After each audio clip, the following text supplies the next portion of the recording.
Jadi kalau datanya valid, kemudian intervensinya tepat, insya Allah ini akan selesai. Sampai akhir 2023 atau awal 2024 kira-kira Sumatera Selatan gimana Pak? Ya kalau yang lalu penurunannya 6,2, 6 lebih, ya kami berharap minimal sama penurunannya. Ini Kalau kita penurunannya kejar. sama 6 berarti 12 dong Pak ya? Iya, berarti. Kalau sekarang kan masih 18 toh? Iya, iya. Kan kalau turun lagi 6 ya kira-kira 12 berarti di bawah angka rata-rata nasional dong. Iya. Bagus dong Pak ya. Harusnya seperti itu. Iya kan? Itu maka ini di menjelang finish tahun ini, menjelang akhir tahun ini kita akan genjot lagi.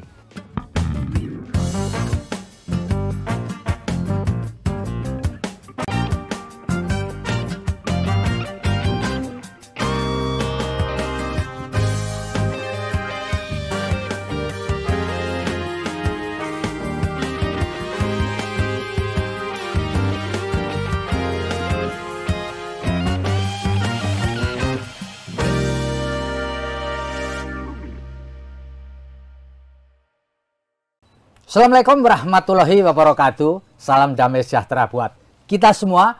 Om Swastiastu, Namo Buddhaya, dan salam kebajikan. Bertemu lagi dengan saya, Feby Mahendra Putra, Direktur Pemberitaan Tribun Network. Tribuners, pemerintah Joko Widodo punya target yang luar biasa, yaitu terkait dengan penurunan angka stunting alias gagal tumbuh berkembang pada tahun 2024 mencapai 14%. Di tahun 2022, angka stunting secara nasional mencapai 21,6%. Artinya ada waktu buat kita untuk mencapai angka 14%.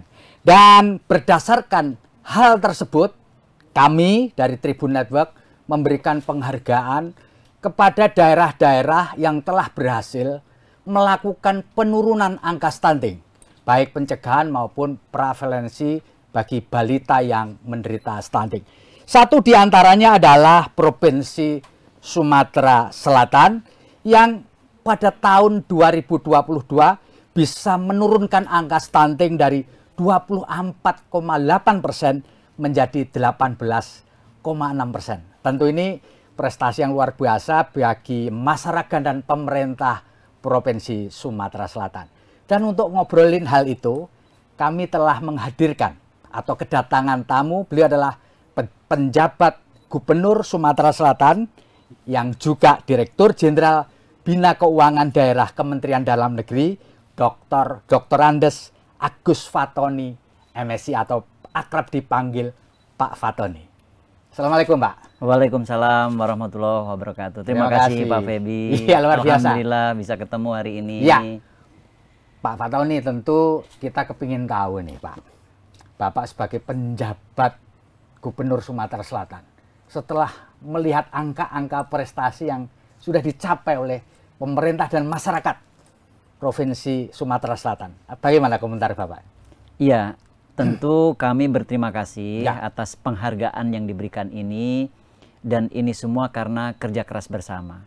Kerja keras pemerintah provinsi dan kabupaten kota sampai tingkat desa, dan juga pemimpin-pemimpinnya, termasuk masyarakat dan juga dunia usaha.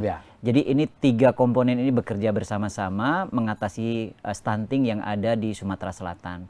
Dan kebersamaan ini terus kita tingkatkan, kita saling melengkapi. Karena tanpa usaha bersama ini sulit kita lakukan. Maka saya pun mendorong agar yang sudah dicapai ini terus dikejar, ditingkatkan lagi, dan kita maksimalkan lagi. Pak Fatoni, sehari sebelum Bapak datang ke studio kami, Bapak dikumpulkan oleh Presiden Joko Widodo bersama para penjabat kepala daerah yang lain. Satu di antara pesan beliau adalah bagaimana supaya para penjabat kepala daerah itu memberi perhatian kepada stunting dan kemiskinan ekstrim. Nah, bisa dijelaskan Pak, apa yang akan Bapak lakukan selama menjadi penjabat Gubernur Sumatera Selatan Pak? Iya, betul. Kemarin baru saja kami penjabat kepala daerah, baik gubernur, bupati, wali kota, dikumpulkan oleh Bapak Presiden, dikumpulkan oleh Kemendagri dengan narasumber yang berkompeten. Salah satu di antaranya arahan dari Bapak Presiden dan arahan dari Kemendagri adalah penanganan stunting.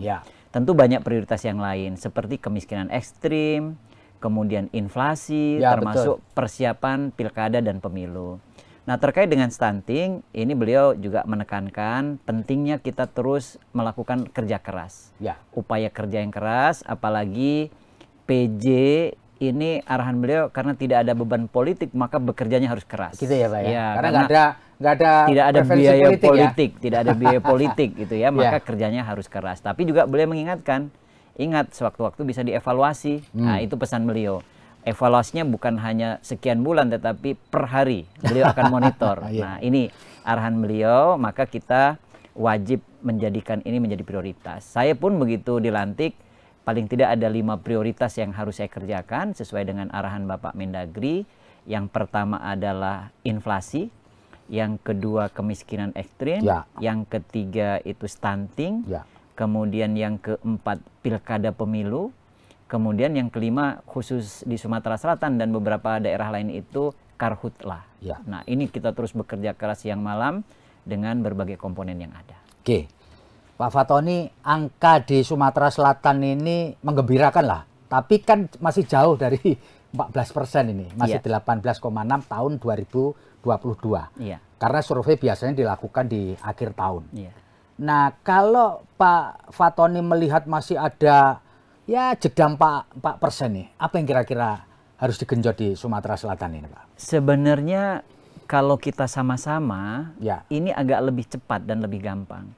Kata kuncinya kita harus punya data yang valid. Itu ya, yang penting datanya kunci. Bahkan kita tahu siapa di mana. Nah, maka menggerakkan desa dan kelurahan ini penting karena mereka lah pemerintahan yang terbawah. Di desa itu ada berapa, di kelurahan itu ada berapa, namanya siapa saja. Kemudian kita fokus ke penanganan itu dengan menjadi orang tua asuh. Oke, jadi kalau boleh saya sebutkan, kata kuncinya adalah pada data ya? Data. By name, by address. Betul. Nah, dari data yang ada kita akan tahu, misalnya satu desa ada 10. 10 orang, 10 tinggal kita bagi nih, siapa orang tua asuhnya. Mungkin kepala desa ada 2, mungkin ada camatnya ada berapa, mungkin ada tokoh masyarakat ada berapa. Yang tidak terhandle di tingkat kecamatan, di tingkat desa, ditarik di tingkat kabupaten. Yang tidak terhandle di tingkat kabupaten, ditarik ke provinsi. Kemudian provinsi memberikan penguatan lagi, penebalan-penebalan. Misalnya makan telurnya kita tingkatkan lagi, gizinya kita tingkatkan lagi. Jadi kalau datanya valid, kemudian intervensinya tepat, insya Allah ini akan selesai. Pak Fatoni, kalau boleh saya tahu ini Pak, kan tentu ada mapping ya di Sumatera Selatan. Bisa Bapak ceritakan nggak? Mapping-mapping yang perlu difokuskan di wilayah Sumatera Selatan itu di mana aja Pak yang perlu? Ya, kami kemarin juga setelah dari arahan Bapak Presiden, saya juga kumpulkan khusus PJ yang ada di Sumpersel, itu ada 8-9 gitu, sekitar 9 orang. Kami berikan arahan itu. Saya tanyakan, kita diskusi, di mana yang paling banyak. Nah, di sana juga banyak pengusaha, banyak usaha-usaha yang lain. Inilah yang akan menguatkan. Jadi nanti kita akan mengajak juga dari dunia usaha. Kadin, kami kemarin juga pada saat mengadakan pertemuan dengan Kadin juga berkomitmen untuk itu. Kemudian perusahaan-perusahaan yang ada di daerah-daerah tertentu tentu akan ikut itu. Nah, yang banyak yang tidak tertangani di kabupatennya nanti diangkat di provinsi. Kita kroyek dengan yang lain. Yang sedikit ya tentu akan punya energi yang lebih. Nah, posisinya seperti itu. Oke. Pak Fatoni, stunting ini apa ya? Kayak ibarat mata uang kayak dengan kemiskinan ekstrim nih. Iya. Ya kan? Iya. Biasanya stunting berada di kantong-kantong warga miskin ini. Iya. Nah, ini bagaimana mengkombinasikan dua hal ini supaya dua-duanya kena? Iya. Ya kan? Silakan, Pak. Iya, jadi sama saya juga sampaikan kemarin kepada PJ-PJ, kepada kepala daerah bahwa duanya ini sangat beririsan. Ya. Bisa saja akibat dari stunting karena kemiskinan ekstrim. Tetapi juga bisa berbeda. Bisa saja juga dari pola makan. Nah, pola makan juga penting. Pola hidup itu juga bisa membuat stunting. Atau kondisi keluarga yang tidak perhatian terhadap anak-anaknya. Namun antara kemiskinan ekstrim dengan stunting ini sangat berdekatan. Maka penanganannya pun harus bersama-sama. Ya, ya. Sama, by name, by address juga. Nah, di mana kemiskinan ekstrim, di mana di situ ada stunting, akan ditangani bersama-sama dengan pola asuh tadi. Pola asuh. Dan kemudian kita akan seluruh kebijakan yang ada di pemerintah, baik provinsi maupun kabupaten kota, mengacu pada data itu. Itu yang akan kita lakukan terus nanti. Pak Fatoni pernah punya cerita nggak? Cerita mengenai stunting dan kemiskinan ekstrim. Tentu kan Bapak sebagai pejabat negara ini kesana kemari punya pengalaman di masa lalu terkait dengan dua hal yang ya kayak dua sisi mata uang gitu Pak. Silakan Pak Fatoni. Ya, ini menarik. Kalau terkait dengan stunting, kemiskinan ekstrim, saya kira kita semuanya mengalami, tetapi konteksnya berbeda-beda. Ya. Kebetulan saya ini lahir di desa. Tempat tinggal saya desa yang sangat jauh, terpencil. Di provinsi mana itu Pak? Provinsi Lampung, itu sudah perbatasan dengan Sumsel. Ada di Lampung tapi berbatasan dengan wilayah Sumatera Selatan. Sebelahnya itu udah Sumsel. Ya. Maka kami lebih banyak ke Sumsel. Keluarga kami juga di Sumsel situ. Saya juga orang Sumsel dan gabungan dengan orang Lampung. Nah, di situ jauh dari Palembang, jauh dari Bandar Lampung. Saat itu, saat saya masih anak-anak itu, untuk menjangkau Palembang maupun ke Bandar Lampung itu sekitar 8 jam, 8 sampai 10 jam. Nah, di daerah situ juga banyak kemiskinan, banyak stunting, dan saya juga mengalaminya gitu ya. Rumah, bagaimana kondisi rumah yang saat itu kondisinya, saat itu ya biasa saja saat itu. Kondisi rumah-rumah seperti itu biasa saja, saya mengalami itu. Bahkan saya juga pernah bagaimana tinggal di ladang, tinggal di rumah panggung yang hanya ala kadarnya karena bercocok tanam, kayak seperti itu. Termasuk bagaimana masyarakat dulu membakar yang sampai sekarang juga sebagian berlanjut, itu saya juga sangat alami. Jadi saya terutama juga mengalami langsung, menyaksikan langsung bagaimana stunting dan kemiskinan ekstrim itu yang ada di lingkungan kita. Maka dari situ kalau kita bisa ngalami, kita bisa merasakan apa yang mereka rasakan saat ini. Ya, Pak Fatoni, satu di antara yang Pak Fatoni tadi sebutkan bahwa satu di antara jalan keluar adalah bagaimana memperbanyak orang tua asuh, bapak asuh, ibu asuh. Bagaimana dengan perannya para pegawai di lingkungan pemerintah provinsi dan pegawai-pegawai di pemerintah kabupaten kota, Pak? Apakah mereka juga nanti didorong untuk menjadi orang tua asuh bagi anak-anak yang tidak beruntung ini loh Pak, terutama yang ada kaitannya sama keluarga miskin ekstrim nih Pak? Iya, ini sudah jalan, tapi ini nanti yang akan kita pertebal, kita akan maksimalkan lagi. Jadi mereka, pegawai-pegawai baik di provinsi maupun kabupaten kota yang tentunya punya kelebihan, ini sudah mengangkat sebagai anak asuh. Tetapi yang paling penting yang berikutnya, perlu terkoordinir, terkoordinasi, sehingga ketahuan jangan sampai ada satu anak yang orang tua asuhnya banyak, ada satu anak lagi yang justru lewat, tidak ada orang tua asuhnya. Maka ini yang perlu kita data.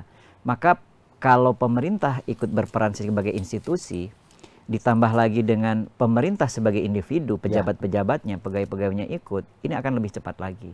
Maka tentu tugas saya sebagai pejabat gubernur di Sumsel, pertama yang mendorong agar pegawai yang ada di pemerintah provinsi ini bergerak. Begitu juga di kabupaten bergerak. Inilah yang akan mengajak swasta maupun masyarakat dan tokoh masyarakat tadi. Ya, jadi akan melibatkan dan terus melibatkan dari pejabat yang ada di pegawai yang ada di pemerintah provinsi dan kabupaten kota. Pak, sepengetahuan dan sepengalaman Bapak, kira-kira crucial point itu hambatan yang paling utama di dalam proses pengentasan atau stunting dan kemiskinan ekstrim ini apa Pak ya? Ya, yang paling penting perlu dimaksimalkan itu koordinasi dan keterpaduan. Sehingga penanganannya itu bisa serentak, simultan, tidak ada yang tertinggal. Itu yang paling penting sekali. Karena semuanya sekarang ingin bergerak, Pak. Semuanya ingin bergerak, ingin berbuat. Tetapi ada yang tidak tahu bagaimana, tidak tahu harus menghubungi siapa.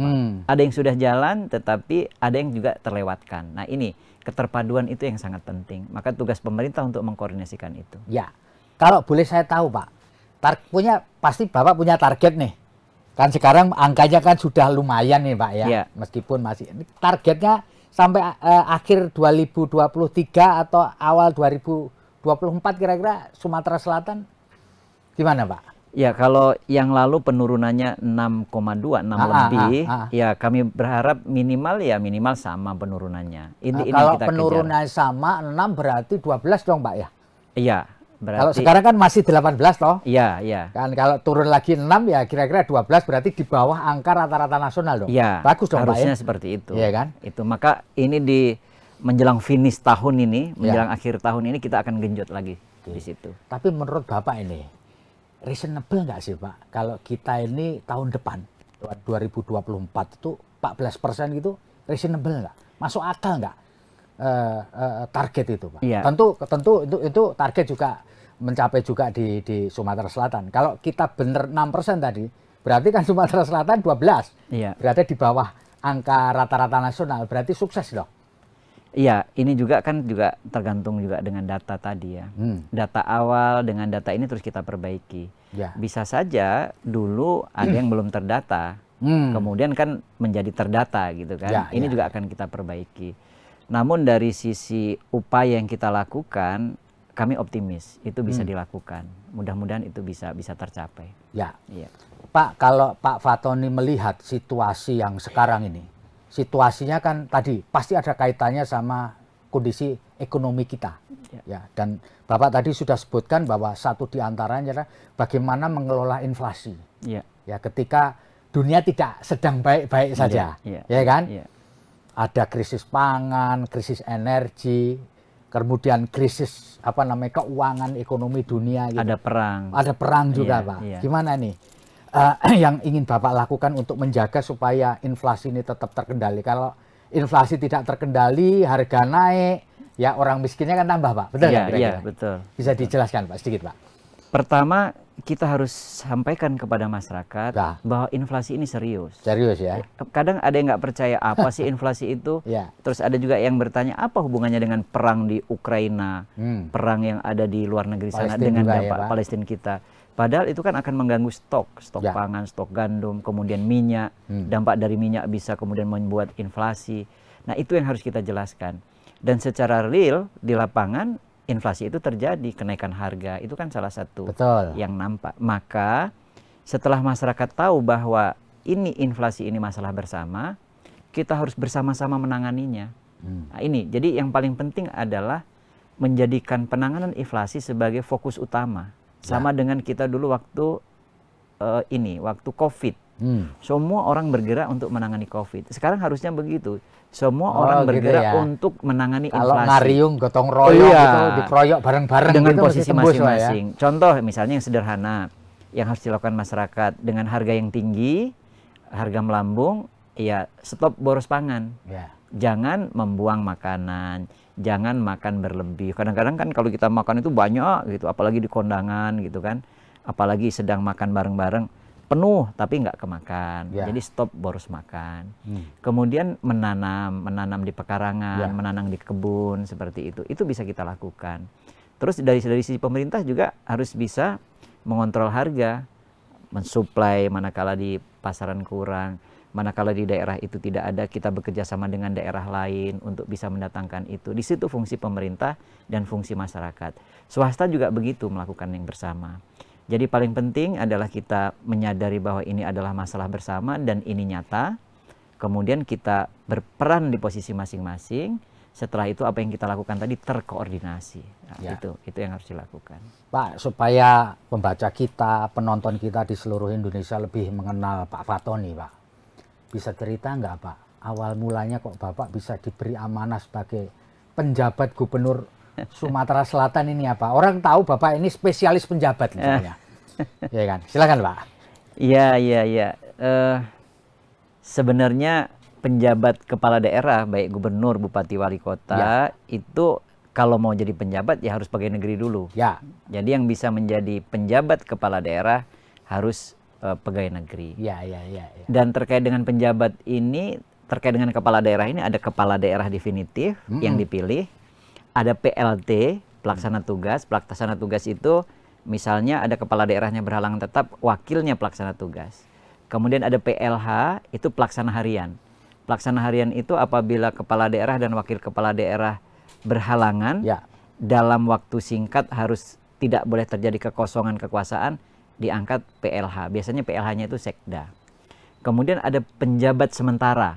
Penjabat sementara ini pada saat kepala daerah, wakil kepala daerahnya sedang cuti kampanye. Itu penjabat sementara. Kemudian ada penjabat. Penjabat ini apabila kepala daerah dan wakil kepala daerahnya kosong, tidak ada orang. Nah, saat ini saya penjabat. Ya. Saya juga pernah di Sulawesi Utara. Ya. Di situ PJS, penjabat sementara, karena saat itu gubernur dan wakilnya sedang cuti kampanye. Nah, jadi saya sudah 2 kali. Nah, untuk dicalonkan untuk bisa menjadi penjabat gubernur itu harus eselon 1. Ya. Atau kalau sekarang disebut dengan pimpinan tinggi madya.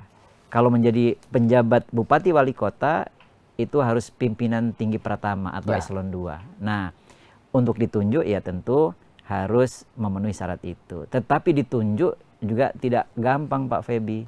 Ini diputuskan oleh presiden dalam rapat yang disebut dengan TPA. Jadi diputuskannya bareng-bareng. Jadi tidak sembarangan orang bisa ditugaskan menjadi penjabat. Maka pada saat ditugaskan menjadi penjabat ya harus bekerja keras siang dan malam. Tapi itu harus ngelamar gitu atau mengajukan permohonan gitu enggak ya?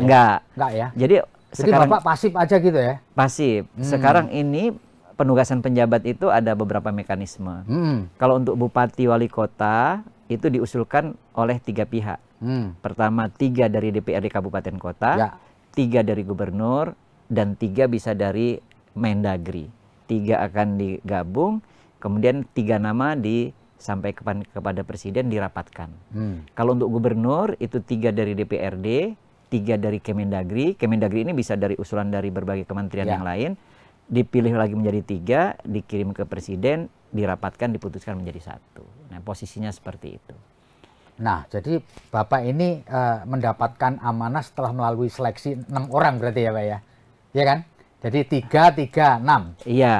Jadi Bapak dari 6 kandidat gitu, dipilih 1 kan? Menjadi 3, setelah 3 ditentukan 1. Ya. Pak, ketika Bapak mendapatkan amanah meskipun dulu pernah menjadi pejabat sementara, apa yang Bapak rasakan Pak? Surprise atau biasa aja gitu? Jadi saya ini pegawai, sudah sering pindah-pindah. Saya posisi jabatan saya itu ada sekitar 16, Pak Feby. Jadi kalau saya pegawai, prinsip saya itu menunggu perintah untuk jabatan. Yang penting saya bekerja sebaik-baiknya, apapun penugasan yang diberikan kepada saya siap laksanakan. Maka kalau saya di Sumsel, saya sampaikan, saya ke Sumsel ini bukan karena keinginan saya, bukan karena cita-cita saya, tapi saya ditugaskan. Maka saya harus bekerja keras. Nah, gitu. Jadi pasif. Dan biasa saja ya Pak ketika mendapat amanah itu? Normal-normal saja seperti layaknya penugasan lain ya? Alhamdulillah dan astagfirullah. Maksudnya apa Pak? Alhamdulillah apa? Astagfirullah apa? Innalillahi kenapa? Alhamdulillah itu karena diberikan kepercayaan. Ini suatu syukur kan, kita diberikan amanah karena tidak semua orang bisa diberikan kepercayaan. Astagfirullahaladzim juga innalillahi karena jabatan ini berat sekali. Berat dan harus kita laksanakan dengan sebaik-baiknya. Maka untuk menjalankan amanah ya harus kita bekerja keras. Itu kenapa tadi alhamdulillah dan astagfirullah tadi. Pak, selama beberapa waktu menjadi penjabat gubernur di Sumatera Selatan yang Bapak rasakan apa Pak? Ya, jadi Pak Feby sebenarnya kalau terkait dengan gubernur, saya ini sejak remaja, saya dulu tamat sekolah, saya dari IPDN, saya itu jadi ajudan gubernur Lampung. Oh gitu ya Pak ya? Tahun 95-97. Kalau tamat SMA itu sekitar usia 18-an gitu, 18 tambah 3 berarti usia 21, saya jadi ajudan gubernur. Jadi sejak usia 21 saya sudah sehari-hari menyaksikan dan melekat dengan gubernur. Jadi ilmu gubernur itu sudah punya lah gitu kira-kira itu. Mantap gitu. Itu berarti. Sudah punya ilmu itu. Enggak heran-heran amat gitu ya. Sehari-hari kita apa yang kita lakukan mirip dengan gubernur sehari-harinya, hanya begitu ke acara kita ikut acara, begitu bangun pagi kita lebih pagi, bangun tidur malam kita lebih malam, kita menyiapkan sambutan lain-lain. Kemudian setelah itu kebetulan penugasan saya juga banyak di lingkungan pimpinan. Gitu ya Pak. Saya kepala bagian protokol, kepala staf pribadi Mendagri, beberapa Mendagri.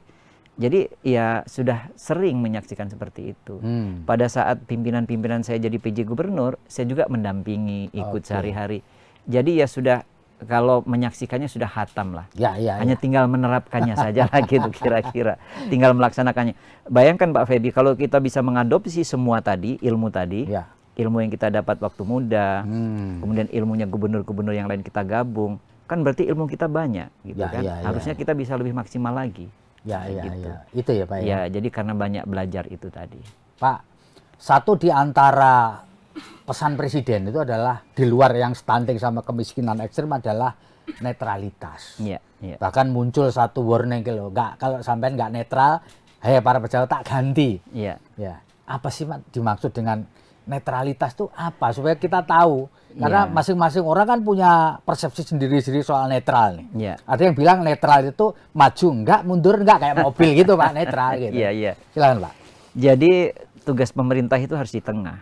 Pemerintah itu tidak boleh berpihak kemanapun. Jadi di tengah. Semua harus kita layani, semua harus kita perlakukan sama.